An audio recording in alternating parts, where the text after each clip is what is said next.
Vous écoutez Boostez-vous, le podcast dédié au coaching mindset au féminin. Je suis ravie de vous retrouver ou de vous accueillir si c'est la première fois que vous écoutez ce podcast. Je m'appelle Camille, je suis entrepreneur, je suis coach certifiée et maman de 2 enfants. Ma mission à travers ce podcast et mes programmes d'accompagnement, c'est de vous aider à transformer vos rêves en réalité grâce au pouvoir du passage à l'action. Et pour ça, je vous aide à sortir du mode pilote automatique, du mode auto-sabotage et à utiliser toute la puissance de votre cerveau au service de l'atteinte de vos objectifs. Aujourd'hui, j'ai la chance, le plaisir de recevoir Clémence de Coaching Collectif. Clémence, donc tu es coach business, tu es coach depuis 2020, tu t'es formée avec David Laroche, pour ceux qui le connaissent. C'est un grand nom du coaching en France. Et ta mission, c'est d'aider les coachs à devenir entrepreneurs, parce que apprendre le métier de coach, c'est pas la même chose que d'apprendre le métier d'entrepreneur. Et donc tu aides les coachs à se lancer dans l'entrepreneuriat sereinement, trouver leurs clients et vivre de leur passion. Tu as aussi un podcast qui s'appelle Coach ton bise, ça, je le dis bien, C'est ça, exactement. qui s'adresse aux coachs qui veulent se lancer dans l'entrepreneuriat sereinement. Tu partages des conseils marketing, des conseils d'entrepreneuriat, du mindset, de la stratégie, avec beaucoup d'humour et beaucoup de bienveillance. Ton podcast est très agréable à écouter, je l'aime beaucoup. Donc je suis trop contente de t'accueillir aujourd'hui, Clémence, et en plus on va parler d'un sujet qui me tient particulièrement à cœur. On va parler de la peur et de la peur chez les entrepreneurs. Est-ce que je t'ai bien présenté? Est-ce que tu as quelque chose à rajouter? Quel honneur! Merci Camille, merci pour ta présentation. Bonjour à tous, du coup, à tous les auditeurs. Merci infiniment. C'est rare que je sois présentée. Écoute, je trouve que cette présentation était parfaite et je suis vraiment ravie de partager ce moment avec toi, avec vous. Et je suis ravie de parler de ce sujet-là aussi, qui est un vrai sujet important. Écoute, merci beaucoup. En fait, avec Clémence, on a voulu parler de passage à l'action et ce qu'on a constaté aussi bien dans nos expériences d'entrepreneurs que chez les clients qu'on accompagne, c'est que la peur, qu'elle soit consciente ou qu'elle soit inconsciente, c'est souvent un gros frein du passage à l'action. Parfois, on a envie de passer à l'action, mais on n'y arrive pas. Et quand on gratouille un petit peu ce qui se passe derrière, le mot qui sort, c'est « j'ai peur de ». Donc Clémence, est-ce que tu as quelque chose à rajouter là-dessus, sur toi, ce que tu as pu constater chez toi, chez tes clientes, par rapport à ces peurs conscientes et inconscientes? Ouais, je pense que c'est un vrai sujet et c'est, je pense, l'un des sujets, entre guillemets, pas les plus compliqués à traiter quand on est entrepreneur, mais en tout cas, un de ceux qui nous freinent le plus, sans aucun doute. C'est vrai que tout d'un coup, quand on devient entrepreneur, on se retrouve confronté à quelque chose dont on n'a pas l'habitude, c'est nous-mêmes. On se retrouve à devoir dealer avec nos propres croyances, nos propres limites et nos propres peurs. Et c'est vrai que tout d'un coup, on se retrouve à découvrir des choses en nous qu'on ne soupçonnait pas, et notamment des peurs, des croyances qui vont nous empêcher, effectivement, tu l'as très bien dit, de faire ce qui est important pour nous. C'est-à-dire que, enfin, moi, je l'observe beaucoup, on accompagne les entrepreneurs, on l'observe, et puis surtout, on est entrepreneur nous-mêmes, et donc on ne déroge pas à la règle de devoir dealer avec nos peurs. C'est vrai qu'il y a quelque chose qui revient beaucoup, c'est que on peut avoir une envie très forte de faire quelque chose, et puis dans le même temps, de pas forcément aller totalement là où on a envie d'aller, ou de procrastiner, le fameux phénomène de la procrastination qui souvent peut s'expliquer par rapport à la peur. Et un autre truc aussi que j'observe pas mal, c'est, alors ça j'adore, c'est le fait de faire plein de choses, c'est un peu la procrastination active quelque part, hein. C'est le fait de faire plein de choses pour son business, même jusqu'à en être débordé. Mais alors par contre, aucune action concrète qui avance vraiment vers ce qui est important, ce qui va faire qu'on va développer le business. Pourquoi? Parce que souvent, c'est vrai que les actions concrètes sont celles qui nous font le plus peur. Les actions concrètes sont celles qui souvent nous font le plus sortir de notre zone de confort. Et donc, quand on est entrepreneur, il y a plein de choses qu'on doit développer, plein de casquettes à tout niveau, mais notamment la casquette de travailler sur soi et au-delà de ça, d'apprendre à dépasser ses peurs, d'apprendre à sortir de sa zone de confort. Et on en parlait tout à l'heure en off avant la préparation de cet épisode, mais déjà ça demande beaucoup de courage d'oser sortir de sa zone de confort, d'oser dépasser ses peurs. Et surtout, ça demande quand même une capacité à lire en soi, à comprendre ce qui se joue et à comprendre que ce sont des peurs qui nous empêchent de passer à l'action, qui nous font procrastiner, etc. C'est ça. Et des fois, ce travail-là, ce travail de prise de conscience qui est primordial. Moi, c'est le constat que j'ai fait, c'est qu'on ne peut pas changer si on ne prend pas conscience de ce qui nous bloque. Donc, la prise de conscience, c'est toujours la première étape quel que soit le changement qu'on a envie de mettre en place, quelles que soient les compétences qu'on a envie de développer, il y a toujours ce travail de prise de conscience, de dire, OK, de quoi j'ai besoin? Qu'est-ce qui se passe, en fait, dans ma tête?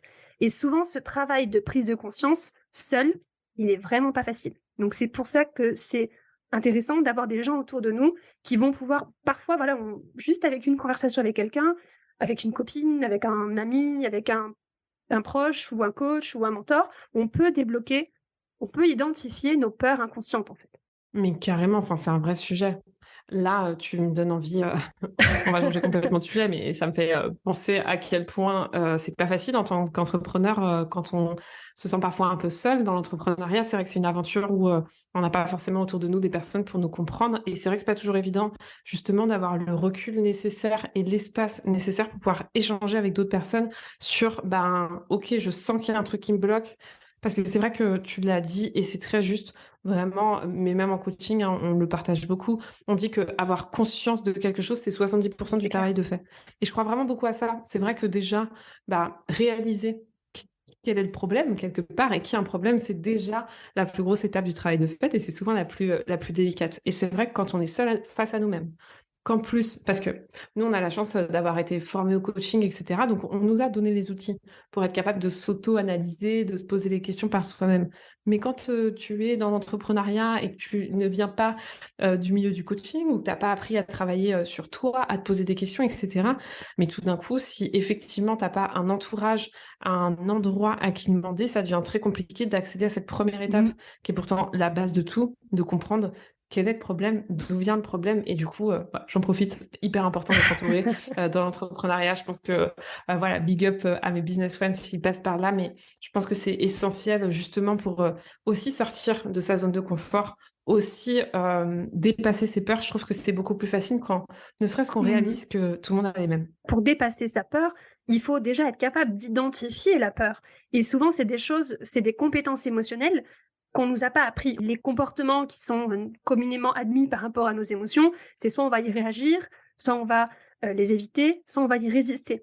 Et quand on fait ça, en fait, on n'a pas appris à, ok, à ressentir nos émotions, à dire, ok, bah là, qu'est-ce qui se passe en fait en moi? De quoi j'ai, enfin, c'est quoi cette émotion? C'est de la peur, mais de quoi j'ai peur? La fameuse question.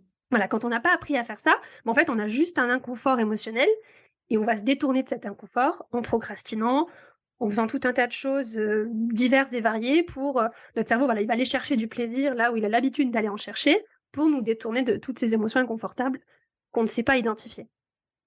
Complètement et du coup, la belle pépite pour tout le monde et la belle clé, c'est vraiment ça, la vraie première question à se poser. Si vous n'avez pas, un coach à disposition ou, un business friend ou quelqu'un à qui, partager, c'est OK. Quand vous sentez que quelque chose vous freine, quand vous sentez que vous avez envie d'aller quelque part, mais vous avez peur, qu'est-ce qui se joue en moi? Effectivement, Mmh. déjà, qu'est-ce qui se passe à l'intérieur de moi? Qu'est-ce qui se joue? De quoi exactement, j'ai peur? Parce qu'il peut y avoir, plusieurs émotions, c'est pas forcément que la peur d'ailleurs, mais souvent on traduit par ce grand mot, qui Mmh. intègre plein de choses. Mais oui, c'est la première question à se poser, c'est: «Qu'est-ce qui se passe à l'intérieur de moi? Qu'est-ce qui se joue?» C'est ça et du coup, ça nous amène sur la partie qu'on avait envie de vous partager juste après. On va vous proposer les 3 plus grandes peurs, les 3 peurs les plus communes chez les entrepreneurs. Alors, des fois, elles sont conscientes, des fois, elles le sont pas. Des fois, on a un comportement sur lequel on revient tout le temps, mais en fait, il cache une de ces peurs. Donc, Clémence, est-ce que tu veux bien nous expliquer les 3 plus grandes peurs, qu'on rencontre chez les entrepreneurs? Ouais, je pense qu'il y a un truc, enfin déjà je trouve que c'est bien de peut-être déculpabiliser par rapport à la notion de peur parce que, il faut bien se dire un truc, c'est peu importe, où vous en êtes dans votre business, si vous démarrez, si vous avez déjà une super, clientèle ou si vous êtes Elon Musk, vous avez des peurs. On a tous des peurs, c'est un truc d'être humain qui nous protège. Ce qui se passe, c'est que les peurs d'aujourd'hui sont beaucoup moins utiles que les peurs d'avant. C'est-à-dire que globalement, pour expliquer un peu ce qui fait que nous, on a peur, bah, le cerveau de l'être humain a été développé pour s'adapter à son environnement et notre cerveau, globalement, est exactement le même que le cerveau qu'avaient les hommes préhistoriques. Globalement, notre cerveau, il n'a pas évolué autant que l'environnement. Et donc, en fait, on a sans rentrer dans les détails et sans que ce soit trop complexe, mais en gros, quand on a peur, c'est parce qu'on voit un danger. Et c'est très important que notre cerveau se mette en mode peur, puisque c'était une question de survie à l'époque. Voilà. Mmh. la peur est très importante. Sauf qu'aujourd'hui, on se retrouve à avoir des peurs et à se sentir en danger et donc en insécurité intérieure pour des choses qui, dans la réalité, ne sont plus dangereuses d'un point de vue physique et d'un point de vue survie. Sauf que notre cerveau, lui, n'a pas en fait intégré le changement et c'est pas adapté à aujourd'hui. Donc déjà, il faut se dire quelque chose, c'est que globalement, ces peurs qui partent d'un principe hyper protecteur de la part de votre cerveau, en réalité, elles n'ont pas lieu d'être dans notre société. Alors oui, c'est très efficace de garder cet instinct de survie dans quelques contextes, mais globalement, dans le contexte de l'entrepreneuriat, cet instinct de survie, on n'en a pas réellement besoin. Mais voilà, pour vous expliquer d'où vient la peur, je pense que c'est important pour comprendre nos comportements. Et il faut bien se dire quelque chose qui va vous aider, c'est que quand vous vous sentez en insécurité intérieure, donc globalement, parce que qu'est-ce que ça veut dire se sentir en insécurité intérieure? Ça veut dire pas être bien. Voilà, si on doit faire simple. Quand vous vous Je sentez descends pas pas. bien à l'intérieur de vous, que vous avez envie de remplir un objectif, mais que vous sentez bien qu'il y a quelque chose qui vous bloque, bah, vous êtes en insécurité intérieure. Et donc, globalement, on peut se dire qu'il y a une peur sous-jacente, peu importe laquelle, mais en tout cas, vous avez peur de souffrir / peur du danger. Voilà, c'est la première C'est ça. étape. Et voilà, c'est le cerveau primitif qui vous en bombarde de messages d'alerte, en fait. C'est ça qui se passe, c'est ça Exactement. qui crée cet inconfort émotionnel qui est parfois un peu difficile à identifier. Globalement, je me sens pas bien, comme tu disais. Exactement, il faut se dire un truc, c'est que, encore une fois, voilà, ne culpabilisez pas, pardon, on a tous peur, et même si vous réussissez à dépasser des peurs et à même sortir de certaines peurs, il y en a d'autres qui vont arriver. Alors ça, mais c'est pas grave, c'est génial, ça s'appelle l'évolution, et c'est super de pouvoir comme ça faire grandir son espace dans lequel on se sent en sécurité. C'est ça, hein, la sortie de zone de confort. Pourquoi on vous dit que c'est si important de sortir de votre zone de confort dans l'entrepreneuriat, etc. Et même pour, enfin, je sais que dans le développement personnel, on parle beaucoup de sortie de zone de confort, mais c'est parce que ça permet de faire un cercle où vous vous sentez en sécurité qui est plus grand. Et donc, évidemment, c'est important. Mais dès lors que votre cercle est plus grand, vous allez vous attaquer à des choses à nouveau qui vous font peur. Donc, la peur, elle est normale. Ça sert à rien de lutter contre. Il faut juste plutôt dealer avec. L'idée, c'est plutôt de la prendre par la main et de la rassurer. Ça, je pense que c'est un truc important. L'identifier, c'est une chose. Et dans un second temps, l'idée, c'est vraiment de la rassurer, de dealer avec elle. C'est ça, ce que j'aime bien dire, c'est la normaliser, de dire que c'est normal, à partir du moment où on a un cerveau humain, c'est normal d'avoir peur, et Complètement. de l'accepter et de pas la voir comme une ennemie, mais de la voir comme une alliée. C'est-à-dire que cette peur, Complètement. elle vient de puissants mécanismes internes de protection. Donc c'est pas quelque chose, enfin c'est pas une ennemie, c'est un messager d'amour, un message d'amour de notre cerveau qui veut nous maintenir en vie. Complètement. Et à partir du moment où on a pris conscience de ça, on peut avoir une espèce de discours intérieur en disant ok cerveau, je vois très bien que là tu es en train de me balancer des messages d'alerte parce que tu as peur, mais t'inquiète, on va aller rationaliser cette peur, on va aller la regarder pour ce qu'elle est, et on va trouver des solutions, on va passer à l'action quand même. Ouais, moi j'aime bien dire que cette peur, sa place, elle est sur le siège passager. Elle est là Super. pour nous alerter d'un danger, mais c'est pas elle qui prend le volant. Complètement. Je trouve que c'est bien résumé. En gros, c'est en un, identifier, en deux, écouter, en trois, rassurer. Enfin, c'est vraiment ça. On C'est ça. identifie d'abord la peur, ensuite on écoute ce qu'elle a à nous dire parce que c'est important de prendre en compte, encore une fois, le copilote, et après on la rassure parce que globalement, on va trouver des solutions. Bon, maintenant qu'on s'est dit tout ça, bon, on a fait un C'est ça. teasing de l'espace pour parler des trois peurs. Alors, on en a identifié trois. En vrai, il y en a évidemment beaucoup plus, mais globalement, ce qu'on s'est dit avec Camille, c'est que c'était les peurs qui revenaient le plus souvent dans l'entrepreneuriat et qui, globalement, sont les plus grosses peurs. Je serais curieuse de savoir s'il y a des peurs qui spontanément vous viennent en tête. En tout cas, pour moi, à mes yeux, les trois peurs qui reviennent le plus, et celle-ci, elle est la première que j'ai envie de vous partager, elle est très française particulièrement. C'est vrai qu'en France, on est encore plus impacté par ça que dans d'autres pays. Enfin, voilà, c'est un vrai sujet. En France, c'est très, très sensible pour nous. C'est la peur du regard des autres. Alors ça, si. Donc, dans le même lot, dans des peurs un peu plus profondes, plus des blessures de l'enfance, etc., il y a la peur du rejet. Ça va un peu avec. Rejet, regard de l'autre, mais globalement, dans l'entrepreneuriat, ce qui va nous perturber, c'est la peur du regard de l'autre.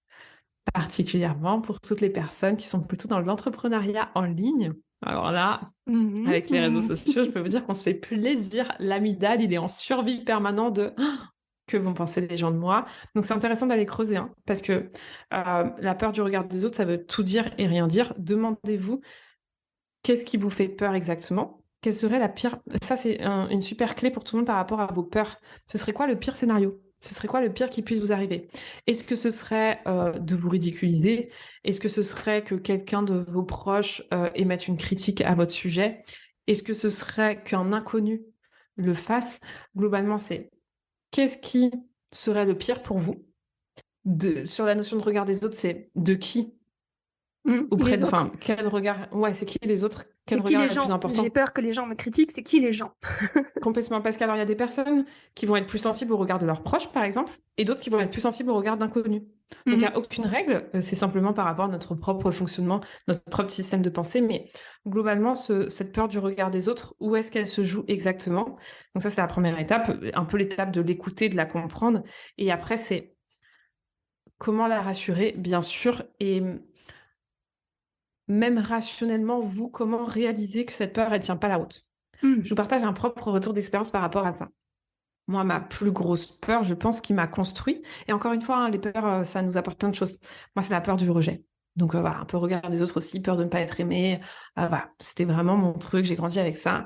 Et, et en fait, il a fallu que je réalise que cette peur, elle tenait pas la route. Qu'en fait, ma peur, elle était... Alors, deux choses. Déjà, c'était impossible que ça ne se produise pas. Donc, c'est-à-dire, c'était impossible que je ne sois pas rejetée. Bien sûr qu'on est forcément rejeté sous une forme ou sous une autre dans la société. Et le deuxième truc qui m'a beaucoup aidé, c'est de réaliser qu'en fait, je vivais déjà ma peur. Ouais, Ça, je trouve que c'est une super clé. Pour toutes les personnes qui ont peur de ne pas vivre de leur activité, ce genre de choses, qui ont peur de ne pas trouver de clients, etc. Mais qui sont actuellement, qui n'ont pas de clients et qui ne vivent pas de leur activité. c'est ça. C'est en fait, on vit notre peur par anticipation. En Ouais, fait, ouais, vous vivez déjà votre c'est ça. peur. Sur le regard des autres, moi, je voulais vous partager ma peur à moi. Moi, ma plus grande peur, c'était de ne pas être aimée. Ouais, mais on partage la même. J'avais un peu cette espèce de... Je voulais renvoyer une image de moi parfaite, très lisse. Et en fait, ça m'a pris du temps pour réaliser qu'en fait, les gens parfaits, c'est chiant. Et que J'adore. pour être aimé, il faut être vulnérable, il faut être authentique, il faut être soi avec ses qualités et ses défauts. Et qu'on va pas plaire à tout le monde. Il y a des gens qui aiment pas les pêches, bah si t'es une pêche, bah il t'aimera pas, puis c'est pas grave, quoi. Exactement. Énorme. Enfin, moi, j'adore, hein. C'est clair, les gens parfaits, c'est insupportable. C'est ce que je dis toujours aux gens qui cherchent la perfection et tout. Une énorme pépite que j'ai envie de vous partager. Moi, ce qui m'a beaucoup aidé par rapport à la peur du rejet, ça fera peut-être écho, c'est de réaliser que, en fait, parce que dans le rejet, il y a le fait d'être critiqué, etc. Pour tous ceux qui ont peur d'être critiqués, j'ai réalisé que les parents critiquaient leurs enfants. En fait, je me suis dit, OK, l'amour, vraiment un des amours les plus inconditionnels. Je ne suis pas maman, mais a priori, c'est quand même un peu globalement l'amour des parents pour leurs enfants. Il y a un peu ce truc de je t'aime sans condition. Et je me suis dit, ah, mais c'est intéressant parce que alors même qu'il s'agit d'un lien avec un amour inconditionnel, un parent critique son enfant. Et à partir de moi, c'était le truc, tu vois, comme les gens parfaits pour toi, c'est chiant. Ben moi, c'est de réaliser que même, genre, les gens qui te veulent le plus de bien au monde vont te critiquer. En fait, c'est dans la nature humaine. Tu ne peux pas empêcher les gens de te critiquer. Donc ça, c'est une super clé. Et ce qui m'a aidé à réaliser ça, et vraiment, pour moi, si j'ai envie que vous reteniez qu'un seul truc de cet épisode de podcast, c'est celui-ci. Donc c'est le moment. Si vous êtes en train de faire le ménage, moi, je sais que je me prépare en général en même temps que j'écoute des podcasts, etc. Soyez bien attentifs. C'est un outil de coaching, c'est un exercice de coaching qui vient de David Laroche, justement, tu en parlais en introduction, qui, moi, dont je me sers beaucoup dans mes coachings, mais qui m'a aussi énormément impacté à titre perso, justement, sur cette notion de peur de rejet. Alors, c'est un peu pas compliqué à expliquer, mais globalement, vous avez une peur. Donc là, admettons, avec Camille, on a cette peur d'être rejeté. Vous allez lister les avantages d'être rejeté. Quels sont les avantages dans votre vie à être rejeté? Imaginez une vie où vous êtes rejeté. On va un peu extrapoler, ça vous aidera à trouver les avantages. Imaginez une vie où vous allez être rejeté tout le temps. Qu'est-ce que ça va vous apporter de positif? Pour vous aider à faire cet exercice, vous pouvez le faire dans l'autre sens. Imaginez l'opposé de votre peur. Par exemple, la peur d'être rejeté, l'opposé, ce serait être aimé par tout le monde. Quels seraient les inconvénients d'être aimé par tout le monde? Le fait de faire cet exercice, donc en fait de lister les avantages à vivre votre peur et de lister les inconvénients à vivre l'opposé de votre peur, ça va vous permettre de rééquilibrer votre perception. Parce que la peur, on se base sur des trucs pas du tout rationnels et qui ne tiennent pas à la route. On voit que une face de l'histoire, on voit absolument pas l'autre. Et cet exercice-là, ça va vous permettre de vraiment rééquilibrer et de faire redescendre la peur. C'est un exercice que je fais pas mal sur... prenons un autre exemple de peur. De quoi on peut avoir peur quand on est dans l'entrepreneuriat? De tellement de choses. Peur d'échouer, par exemple. Très bien. Prenons la peur de, je sais pas, on va faire notre premier live sur Instagram et la peur qu'il y ait 0 personne. Ce serait quoi les avantages à vivre cette situation, donc à vivre votre peur, et ce serait quoi les inconvénients à ce qu'il y ait 100 personnes ou plus pendant votre live, donc à vivre l'opposé de cette peur. Et vous allez voir, ça va vraiment permettre de mettre, et c'est un vrai outil hein, sur les peurs, et, et pareil, c'est un outil dont on peut se servir quand une situation nous arrive et qu'on n'aime pas. Quand on n'aime pas la situation et que ça nous bloque, etc., c'est un super outil pour, remettre de l'équilibre parce que dans la vie, c'est pas noir ou blanc, c'est gris. Voilà, ça, c'est ma vision du monde. C'est très efficace de penser comme ça. Tout est équilibre. Mais voilà, en tout cas, pardon, je me suis un peu emballée sur... Non, mais c'est un super outil.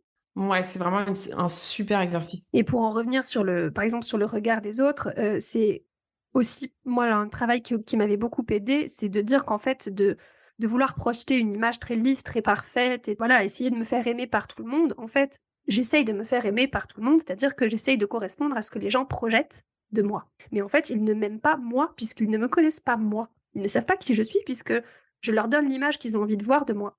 Carrément. Ça a été un gros travail de dire, en fait, j'ai des qualités, j'ai des défauts, mais je peux être aimée pour ça. Tel que t'es. Et déjà par moi.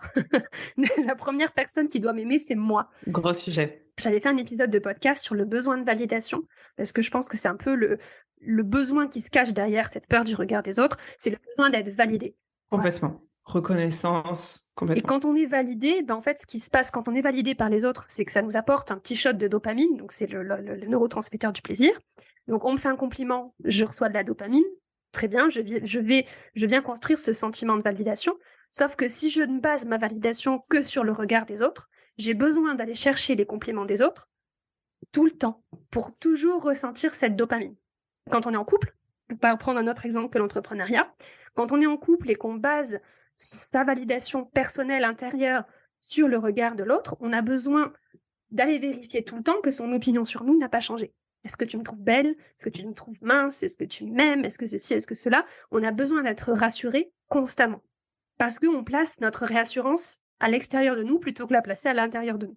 D'où l'importance, encore une fois, de bien comprendre ce qui se joue, de bien comprendre les enjeux et notre fonctionnement à nous. Donc venir reconstruire notre sentiment de sécurité intérieure et dire les autres, ils ont le droit de penser ce qu'ils veulent de moi. L'opinion qui compte le plus, c'est la mienne. Ouais, ça c'est une clé tellement précieuse de commencer à s'aimer par soi-même plutôt que de vouloir la validation extérieure. Je trouve que c'est un vrai travail, pas de toute une vie, mais en tout cas, c'est un vrai travail sur soi que d'apprendre à se donner de l'amour. En vrai, c'est le cœur du développement personnel de ne plus avoir besoin de la validation extérieure.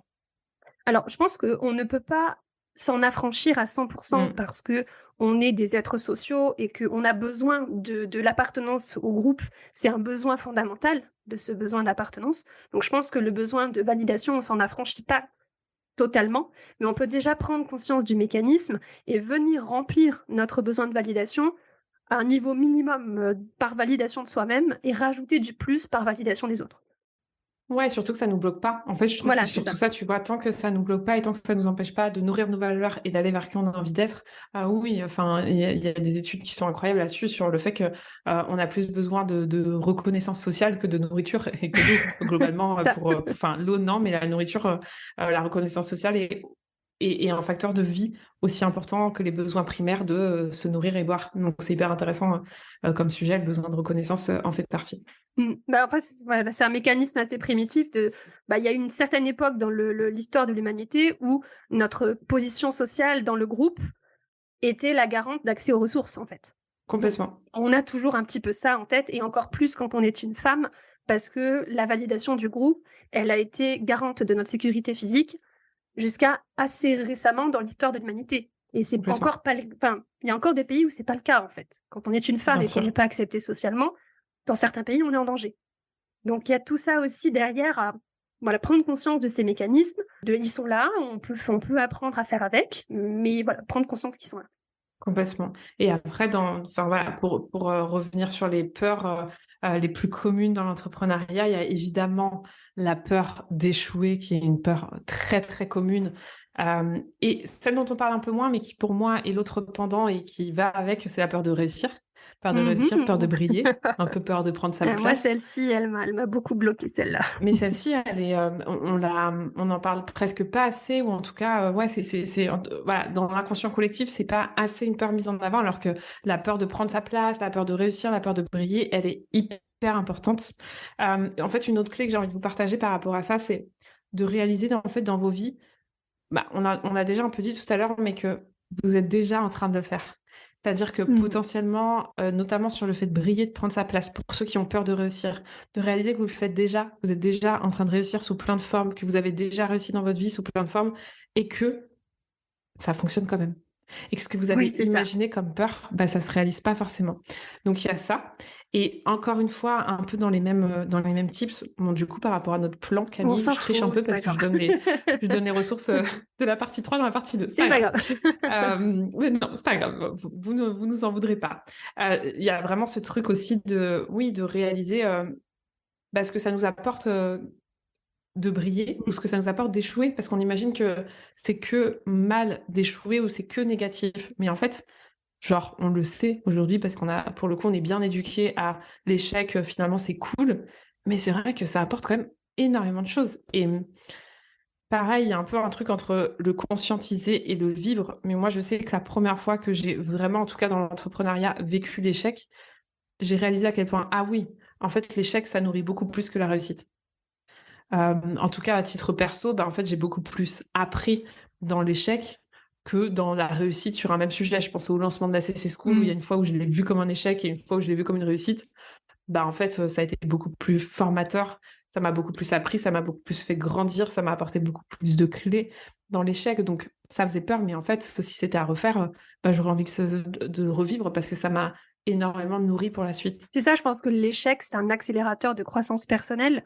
Et à l'inverse, le fait d'avoir peur d'échouer. Et quand la peur d'échouer nous bloque pour passer à l'action, en fait, ce qui se passe, c'est qu'on échoue par anticipation. En fait, j'échoue parce que je n'essaie même pas. On échoue déjà. Et il vaut mieux échouer, avoir essayé et échouer parce que, voilà, on n'a pas atteint. En fait, un échec, ça veut juste dire que je me suis fixé un objectif et que je ne l'ai pas atteint. En tout cas, pas cette fois-là. Pas encore. Pas Exactement. encore. Ouais. Et c'est juste ça. Et en fait, le pire qui puisse nous arriver avec un échec, c'est l'histoire qu'on se raconte par rapport à cet échec. Ah non, mais toutes mes peurs, c'est ça. Hein. Toutes mes peurs, c'est les histoires qu'on se raconte. Hein. C'est ça. Si je le vis, et d'ailleurs, vraiment, mais ça, vous l'avez forcément tous déjà vécu dans votre vie, d'avoir fait un truc qui vous faisait peur, et les conclusions que vous avez tirées, ça c'est une énorme ressource pour vous aider à avoir du courage justement pour dépasser vos peurs. Moi je sais que parmi les gros trucs qui m'ont fait sacrément flipper et que j'ai fait, il y a le premier facecam. Ça a parlé un peu. Oui. Oh là là. Mon premier, le premier facecam, j'ai mis 5 mois avant de faire un premier facecam. Avant, il y a eu l'étape de mettre une photo de moi. Déjà, je l'ai mis 4 mois. Et à la fin, je me suis fait coacher, donc j'ai pas eu le choix. Mais littéralement, je m'étais fait donc évidemment une montagne de ce facecam. Ça a été très challengeant de le faire. Évidemment qu'il n'a pas été incroyable parce qu'il faut bien se dire un truc. Hein. De toute façon, les premières fois, c'est jamais fou. Voilà. Donc, oui, partez du principe, plus vite la première fois sera faite, plus vite on arrivera à la deuxième et donc ce sera déjà beaucoup mieux. Mais bref, toujours est-il que je fais ce premier facecam et en fait, vraiment, ça m'a marqué. C'est un des moments de mon entrepreneuriat qui m'a beaucoup marqué parce que j'ai réalisé à quel point, alors vraiment, je m'étais fait une montagne de pas grand-chose. C'est ça. Et qu'en fait, c'était même plutôt cool. Quand je l'ai fini, que je l'ai posté, déjà, il y a évidemment la fierté d'avoir fait quelque chose d'inconfortable pour nous. Ça, c'est de la dopamine. Parce qu'on va chercher la dopamine en fuyant ce qui nous fait peur. Mais je peux vous dire qu'affronter ce qui vous fait peur, ça vous apporte tout autant de dopamine, voire plus. Sans aucun doute, parce qu'au moins, il n'y a pas de culpabilité qui accompagne le petit moment de dopamine qu'on a eu très rapidement. Mais en fait, j'ai réalisé à quel point, mais tout ça pour ça, je m'étais fait une montagne de ce truc, alors qu'en fait, c'était même cool de le faire. Donc là, c'est le premier exemple qui m'a beaucoup marqué. Un deuxième, parce que pour le coup, c'était une grosse peur. Alors, je sais pas ce qui m'a pris de vouloir la dépasser. J'ai fait un saut, un parachute. Ne me demandez pas pourquoi j'ai fait ça. J'ai peur des manèges. J'aime pas les sensations fortes. Je ne sais pas ce qui m'a pris. Je ne sais pas. Me demandez pas. Mais la fierté de faire quelque chose qui nous fait peur, peu importe nos résultats, mais c'est juste énorme. Et ça, pareil. C'est une clé que j'ai envie de vous apporter, c'est que parfois, typiquement sur la peur d'échouer, parfois ce qui se passe, c'est que on a envie de faire quelque chose. Par exemple, je vais reprendre l'exemple du live. On a envie de faire un live, mais dans notre tête, on sera déçu s'il n'y a pas au moins 10 personnes de connectées. En fait, on va faire quelque chose dans l'attente d'avoir des résultats. Alors que si tout d'un coup, vous vous concentrez sur le simple fait de l'avoir fait, et en fait, où vous allez être satisfait de vous, où vous allez être content de vous, à partir du moment où juste vous l'avez fait, peu importe le résultat, votre rapport à la peur, notamment d'échouer, sera plus du tout la même. Parce que tout d'un coup, le résultat est garanti quoi qu'il arrive. Et en fait, c'est hyper important. Si vous commencez à vous donner des objectifs qui ne dépendent pas de vous, par exemple le nombre de personnes sur un live, ah bah je comprends que vous ayez peur. Parce qu'on Bah, prend c'est quand ça. même beaucoup plus de risques que si notre objectif, c'est de faire un live. Et j'aime bien ce que tu dis et ça m'emmène à plein de pensées, donc je vais essayer d'organiser ma pensée.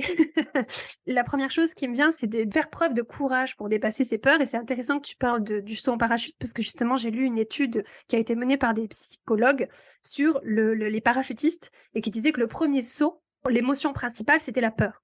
Et plus on fait de sauts, moins on a peur et plus on ressent d'excitation et moins de stress. On agrandit notre zone de confort. Voilà, on agrandit notre zone de confort, exactement. L'idée, c'est d'essayer de faire ça le plus souvent possible, tout en se donnant le temps de la récupération derrière, parce que si on active notre système de stress, il faut aussi se donner l'opportunité de récupérer, sinon on risque de rentrer dans un schéma de stress chronique et donc d'épuisement au niveau de notre système nerveux, en fait. Donc voilà, je sors de ma zone de confort, par exemple, je fais un live, ça me fait hyper peur, je me donne l'opportunité après de récupérer. Et après, pour justement arriver à hop, je mets le pied à l'étrier, je passe le cap de ce truc qui me fait peur. Moi, il y a 2 choses que j'aime beaucoup utiliser. C'est de me décentrer de ma peur, de l'ego, parce qu'en fait, c'est l'ego hein, qui est derrière ce mécanisme de peur. Et donc, de me décentrer de moi et de mes peurs et de mes risques et de la potentialité de l'échec, etc. Et de me mettre en mode service. C'est-à-dire que si j'ai quelque chose à dire et ce que j'ai envie de dire, si ça peut aider une personne, alors c'est de ma responsabilité de le dire et de faire de rétention d'informations. Carrément, ça me parle énormément. Justement, quand on est dans la peur, tu as raison, on est très centré sur nous et effectivement de se reconnecter sur les autres. Je pense notamment à la peur de parler de ses offres, à la peur de vendre et cetera. Mais attendez, là, vous êtes sur vous-même ou même la peur, c'est un peu d'ailleurs, c'est parfait. Ça fait une parfaite transition sur la peur de pas être à la hauteur, qui est la dernière peur pour C'est moi. ça. C'est vraiment ce truc-là, cette peur de pas être à la hauteur. Alors, elle peut être très présente chez soi en fonction de l'éducation qu'on a reçue et cetera. Peur de ne pas être assez, peur de ne pas faire assez bien, peur de ne pas satisfaire la personne en face de soi. Mais en fait, oui, c'est des peurs qui sont très auto-centrées parce que dès le moment où on se reconnecte à l'autre, on n'est plus dans la peur. Et par rapport à ce que tu partages, je trouve ça super effectivement, de mettre vraiment le doigt sur l'équilibre.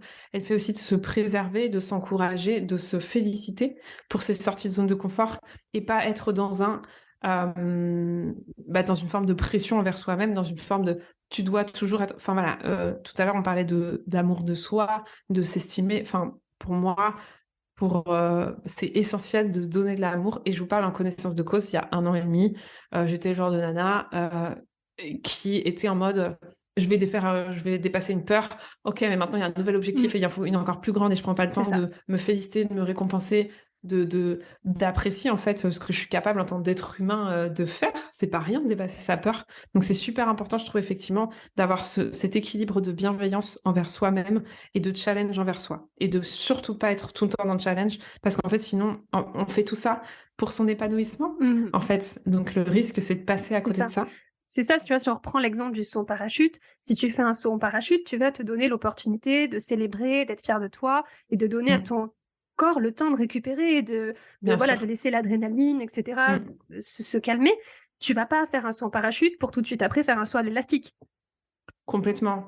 Ou pour se dire, ah oui, mais la prochaine fois, je vais en faire 2 d'un coup, je vais voler encore plus loin, c'est pas assez. Et à la limite, pourquoi pas, mais tu vas quand même à un moment donné te laisser le temps de savourer ton expérience et te laisser le temps de savourer ton passage à l'action et d'être fier de toi et de récupérer. Par exemple, tu vas pas courir 3 marathons d'affilée. Il y a un moment donné où le corps a besoin de récupérer quand on fait des choses qui nous challengent. Et encore une fois, peu importe le résultat, parce que je repense à mon saut en parachute. Moi, il se trouve qu'en saut en parachute, j'avais 2 consignes, j'ai trouvé moyen de ne pas en respecter une et donc de mettre en danger ma vie et celle du moniteur. En gros, il y avait 2 trucs qu'il fallait faire. Je me souviens plus de la première, mais de la deuxième, c'était de garder ses bras sur soi. Bref, moi, j'étais en mode oiseau de lumière, j'ai pas fait ce qu'il fallait faire. Voilà, donc j'ai fait des roulés boulets et donc en soi, j'ai pas réussi mon saut en parachute. Et donc j'aurais pu sortir, donc atterrir et me dire, me m'auto-flageller, me dire, j'ai été nulle, j'ai même pas réussi à respecter les 2 consignes qu'il y avait. Franchement, j'aurais complètement pu réagir comme ça. Et ça, c'est quelque chose que vous allez potentiellement avoir en fonction de l'état d'esprit dans lequel vous vous trouvez. Donc, encore une fois, vraiment, contentez-vous d'être fier d'être sorti de votre zone de confort, peu importe le résultat. C'est vraiment un truc hyper précieux. Et en fait, la sortie de zone de confort, c'est faire appel à son cerveau et donc c'est un muscle. Et plus vous allez muscler votre cerveau à ça, plus, parce qu'encore une fois, ça décharge de la dopamine, plus votre cerveau, il va aimer ça. Et donc l'idée, voilà, c'est vraiment de trouver un équilibre entre tout ça. Comme c'est un muscle, comme tous les muscles qu'on travaille, il y a besoin de récupération derrière. Complètement, tout à fait. L'outil, moi, que j'aime beaucoup, c'est de me centrer sur l'autre, sur le service, sur la contribution. Et c'est ça, tu en parlais de live. Moi, mon premier live, je l'ai fait avec ça. Et j'ai mis, pareil, 6 mois avant, avant d'oser le faire. Mais la pensée qui m'a aidée à débloquer, c'était le truc de me dire, allez, je le fais si je le fais pas pour moi, je le fais Je le pour fais pas pour moi. une personne. Je sais pas qui, je sais pas si elle est déjà dans mon environnement ou si elle regardera ce live dans 6 mois. Peu importe. Mais si ce que j'ai à dire, ça peut aider une personne, c'est ma mission de le dire maintenant, aujourd'hui, et de dépasser ma peur pour aller porter mon message. Ça, c'était le premier truc. Et un deuxième outil que j'aime beaucoup, c'est de se projeter sur notre nous du futur. C'est-à-dire, imaginer la personne qu'on a envie d'être dans 5 ans et de regarder notre peur d'aujourd'hui avec son regard à elle, son regard bienveillant. C'est-à-dire que dans 5 ans, et si, voilà, j'imagine que dans 5 ans, je ferai des lives tous les jours, mon premier live raté, pourri d'aujourd'hui, il me paraîtra tout mignon et puis ce sera pas si grave que ça, quoi. Enfin, il y a vraiment cette idée-là de dédramatiser et de se dire, est-ce que ça aura encore de l'importance dans 5 ans? Un live raté, non. Super clé. Dans 5 ans, je pourrais en rire. Ouais, super clé de dédramatiser et en fait de dézoomer. Parce que là, on a l'impression que c'est le truc, mais en fait, à l'échelle d'une vie, à l'échelle de votre entrepreneuriat, effectivement, c'est un tout petit pas et c'est une toute petite pierre à l'édifice. Et c'est cool de dézoomer pour enlever l'enjeu aussi, en fait. C'est Kylian Mbappé qui est énormément là-dedans, où lui, en fait, il a déjà sa vision de ses objectifs sur du très long terme. Et en fait, une Coupe du Monde, c'est une étape parmi tant d'autres et c'est ce qui lui permet, enfin, c'est qu'une étape dans son grand objectif et c'est ce qui lui permet justement de se défaire de l'enjeu et donc de réduire sa notion de stress, donc certainement de peur. Et par rapport à ça, autre clé qui m'est venue par rapport à ce que tu as partagé, décidément, des clés. Oh là là. On peut finir avec un trousseau à la fin. Ouais, grave. Non, mais là, les poches vont être lourdes. C'est vraiment de mettre du sens dans l'action que vous faites. Parce que tout d'un coup, si on le connecte à quelque chose un peu de plus grand que nous, j'imagine que si vous avez choisi d'être à vos comptes, c'est parce qu'il y a des choses qui sont importantes pour vous, parce que vous avez une mission. Et si vous l'avez encore jamais travaillé, c'est vraiment intéressant de la travailler. Et en fait, de mettre du sens dans ce que vous faites. Et ça correspond aussi à cette notion de faire pour les autres. Mais tu vois, vraiment de chercher à mettre quelque chose de plus grand que vous sur pourquoi vous faites ça. Et tout d'un coup, ça donne des ailes, en fait. Ça aide à porter et encore une fois, à donner du courage. Oui, c'est ça, le travail de vision, il rejoint à la fois la vision de qu'est-ce que je veux pour ma vie, et donc quelle est la personne que j'ai envie de devenir, et comment je veux contribuer, donc qu'est-ce que j'ai envie d'apporter aux autres. C'est vraiment les deux, en fait. Quand on parle de travail de vision, il y a ces deux aspects, et c'est quand on travaille ces deux aspects qu'on peut venir débloquer les peurs dans l'instant présent. Et tu as parlé tout à l'heure d'enjeu, ça me fait penser à une pensée que j'aime beaucoup. C'est quand j'enlève l'enjeu, il reste le jeu.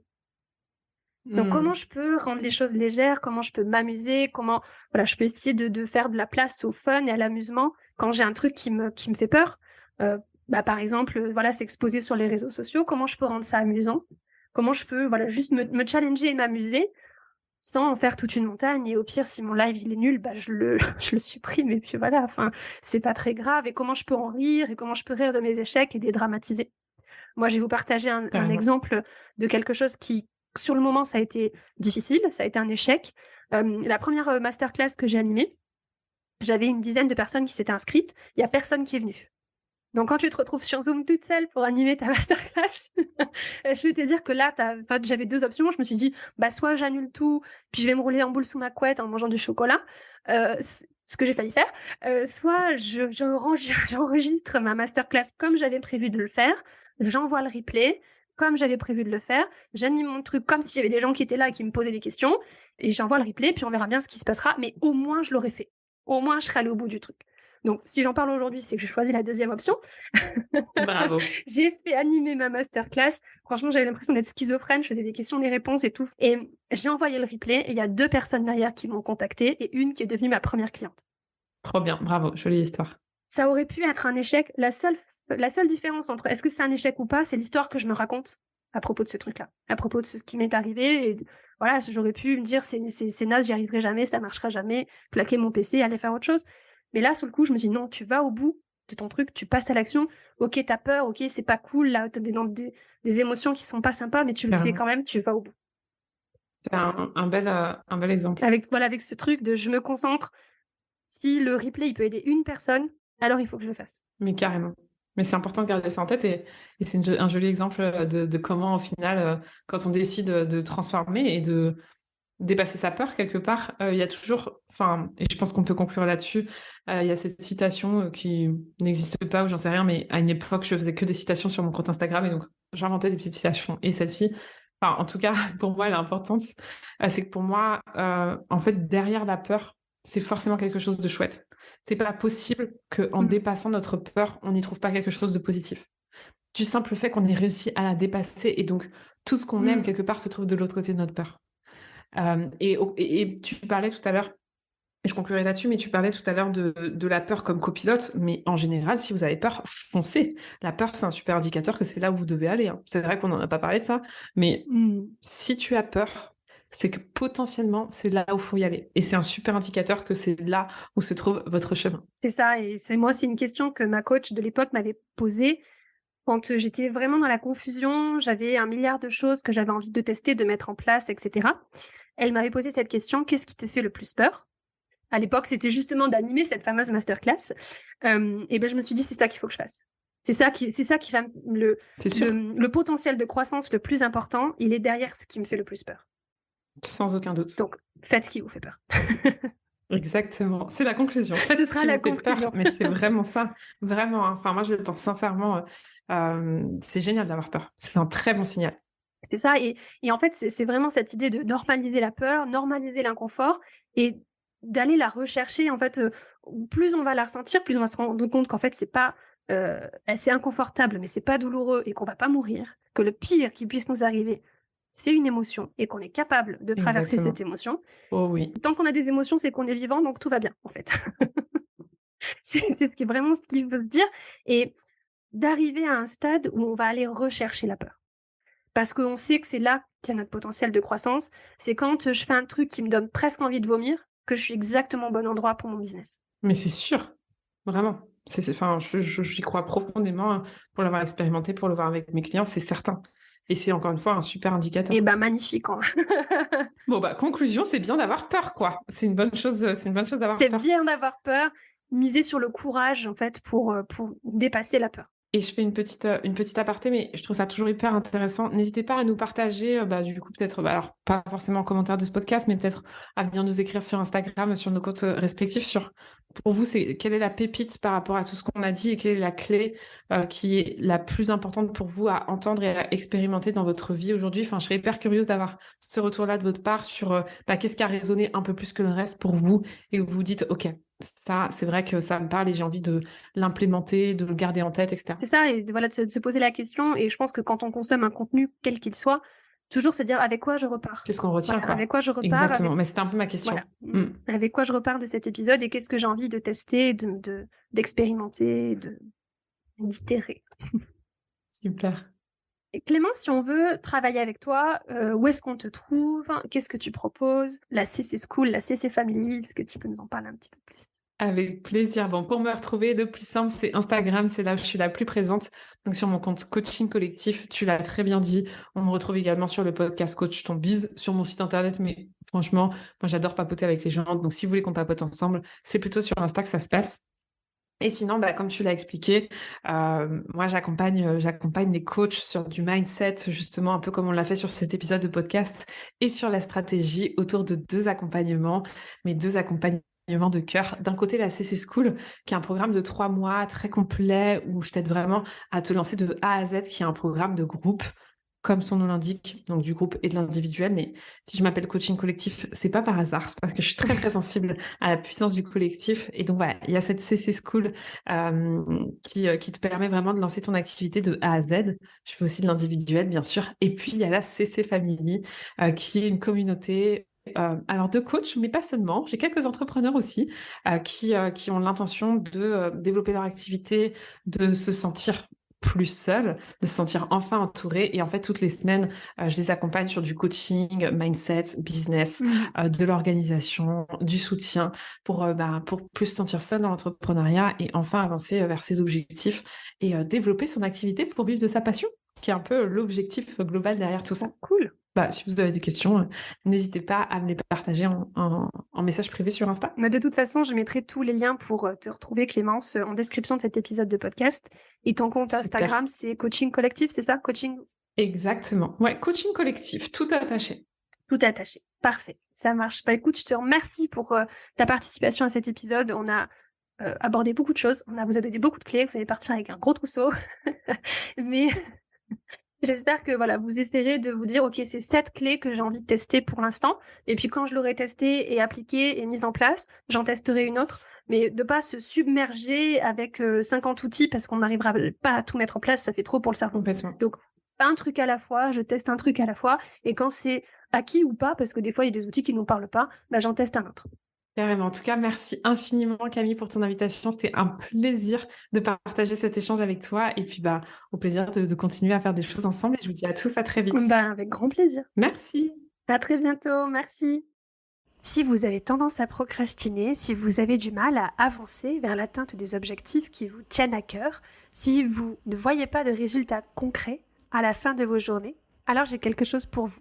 J'ai créé un test pour identifier votre type de procrastination, c'est-à-dire quel est le blocage principal qui vous empêche de passer à l'action vers l'atteinte de vos objectifs, qui vous empêche de créer les résultats que vous avez envie d'atteindre. C'est un test en ligne, en quelques questions on détermine votre profil de procrastination et vous recevez directement dans votre boîte mail un résultat personnalisé avec un plan sur mesure pour botter les fesses de votre procrastination. Pour passer le test, rien de plus simple, rendez-vous sur mon site internet camillegaudin.fr. Le lien est bien sûr en description de cet épisode de podcast.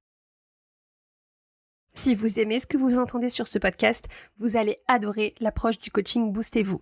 Pour découvrir les différentes options d'accompagnement que je propose, rendez-vous sur mon site internet camillegaudin.fr/accompagnement. Vous pourrez y réserver une séance découverte, 1 heure de conversation entre vous et moi. On clarifie les objectifs vers lesquels vous avez envie d'aller. On identifie les blocages que vous avez au passage à l'action. Je vous donne des pistes pour lever ces blocages. Je réponds à toutes vos questions sur un accompagnement en coaching avec moi et je vous aide à prendre la bonne décision pour vous et pour votre business. Tous les liens pour me retrouver sont bien sûr disponibles en description de cet épisode de podcast. Voilà pour ce que je voulais vous partager aujourd'hui. Je vous souhaite une excellente soirée, après-midi, nuit, en fonction du moment où vous écoutez cet épisode de podcast. Et puis on se retrouve la semaine prochaine pour un nouvel épisode. Bisous!